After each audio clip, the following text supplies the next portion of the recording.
Olá, eu sou a Lenora e você está no canal Diários Esquecidos.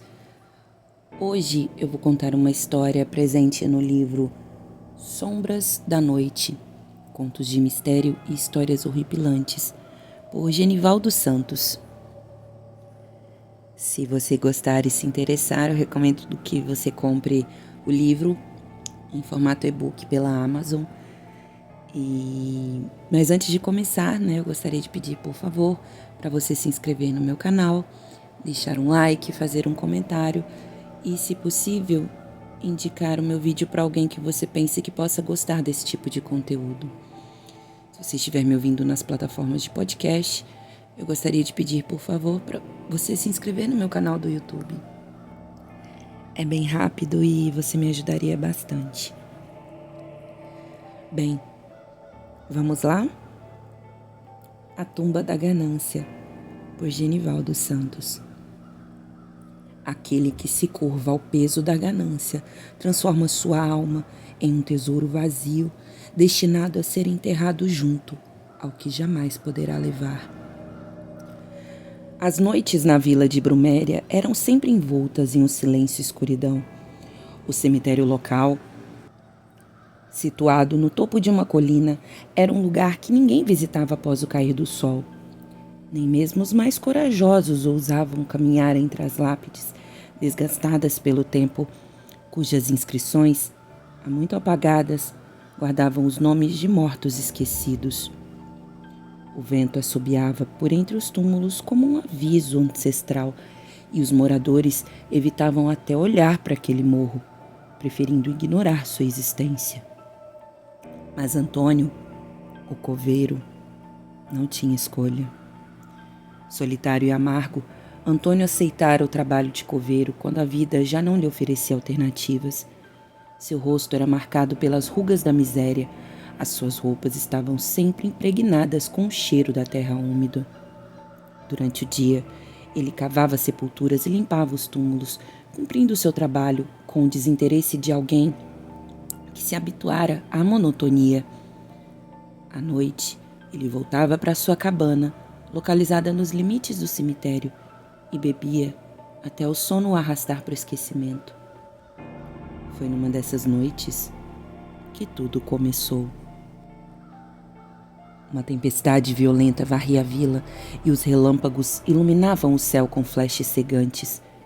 Antônio, sentado ao lado de sua lareira apagada, ouvia o vento uivar como se 1000 almas penassem ao seu redor.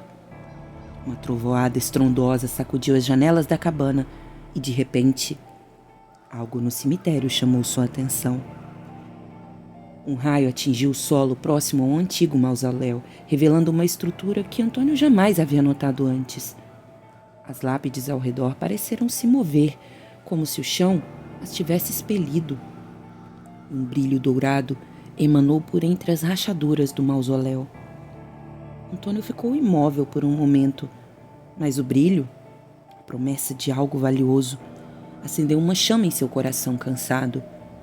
Ele pegou sua lanterna, vestiu seu casaco e se aventurou na tempestade. O mausoléu era imenso, coberto de musgo e gravuras que o tempo havia quase apagado.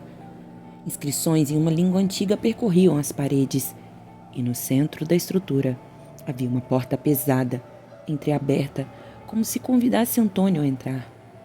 Ele hesitou. Algo na atmosfera parecia errado. O ar era pesado, quase sufocante, mas a promessa do brilho dourado era irresistível. Ao empurrar a porta, sentiu o cheiro de mofo e decadência, mas o que viu o fez esquecer qualquer desconforto. Dentro do mausoléu, uma fileira de caixões luxuosos, adornados com pedras preciosas e ornamentos dourados, estendia-se até o fundo da sala. Ouro e joias cobriam cada canto do espaço, como se ali repousassem os membros de uma dinastia perdida, enterrados com todas as suas riquezas. Antônio ficou extasiado. "Riqueza, finalmente!" murmurou, enquanto seus olhos percorriam o salão. Sem pensar 2 vezes, ele arrancou uma pulseira do cadáver no primeiro caixão. Sentiu o peso do ouro em suas mãos e riu, imaginando como sua vida mudaria com tanta riqueza. Saiu do mausoléu carregando o máximo que conseguia e, ao chegar em casa, escondeu os objetos roubados em um baú. Nos dias que se seguiram, Antônio começou a vender as joias na vila, sempre em segredo, acumulando dinheiro rapidamente. Ele comprou roupas novas, comida e até bebidas caras. A miséria que antes marcava sua vida parecia um pesadelo distante. Mas, à medida que sua riqueza crescia, algo estranho começou a acontecer. À noite, enquanto dormia, Antônio ouvia passos arrastados ao redor de sua cabana. Por vezes, o som de unhas raspando na madeira das paredes o fazia acordar em sobressalto. Quando olhava pela janela, nada via além da escuridão do cemitério. Certa manhã, ao acordar, encontrou marcas de dedos sujos de terra em sua porta.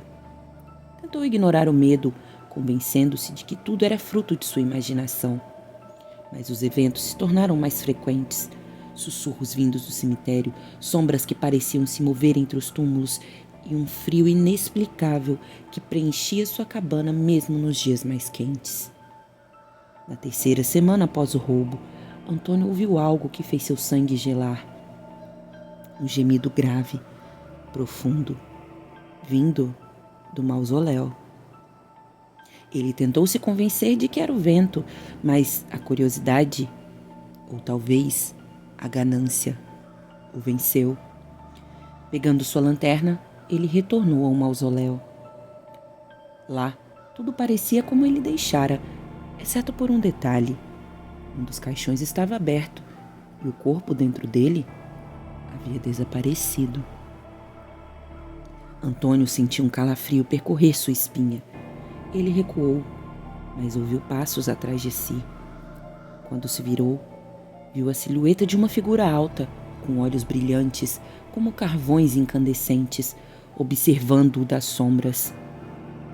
Antes que pudesse reagir, a figura desapareceu, mas o som de passos continuavam ecoando sobre o mausoléu. Antônio fugiu, mas sua paz havia terminado. Naquela noite, sussurros tornaram-se gritos e as sombras que ele via pareciam mais próximas, como se o cercassem. Ele trancou as portas e janelas, mas sabia que isso não o protegeria. Na madrugada, uma batida ensurdecedora sacudiu a porta de sua cabana. Quando Antônio abriu, encontrou um caixão diante de si, coberto com as joias que ele havia roubado. Dentro do caixão, viu a si mesmo, pálido, inerte, com os olhos abertos em um olhar de puro terror. Desesperado, Antônio tentou fugir do cemitério, mas os mortos se ergueram de suas tumbas, suas mãos esqueléticas se estendendo para agarrá-lo. Ele correu por entre as lápides, mas cada passo o levava de volta ao mausoléu.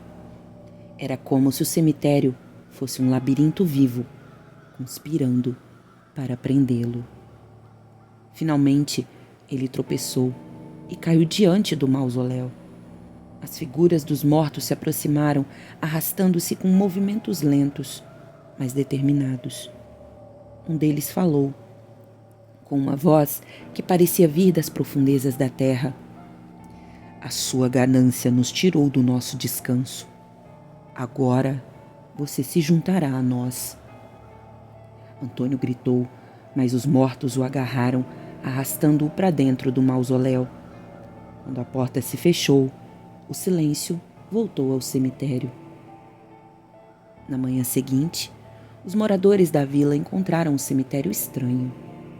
O mausoléu, antes escondido, havia desaparecido e a cabana de Antônio estava vazia, como se ele tivesse jamais existido ali. Mas dizem que nas noites de tempestade ainda é possível ouvir os gritos de Antônio ecoando pelo cemitério, acompanhados pelo som de passos arrastados e risadas sombrias. Fim. Bom, eu espero que vocês tenham gostado E é isso.